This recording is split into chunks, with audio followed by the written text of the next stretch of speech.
I'm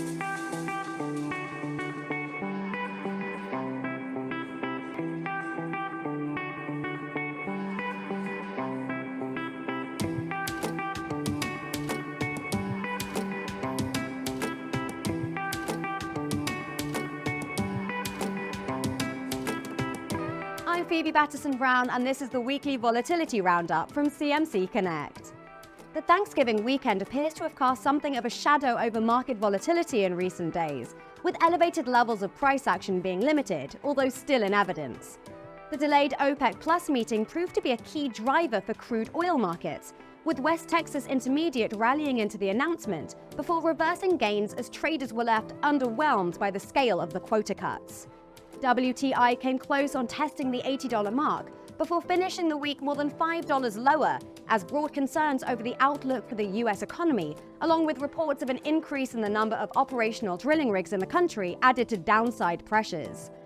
1 week vol on WTI crude printed 41.99% against 32.51% for 3 months.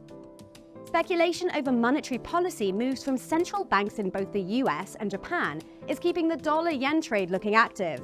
The pair headed towards 3-month lows last week, with speculation that the Bank of Japan will soon pivot on its stance, and this being combined with many refusing to buy into the hawkish narrative that Federal Reserve Chief Jerome Powell continues to promote. 1 week vol on US dollar Japanese yen came in at 9.25% against 6.53% for 3 months.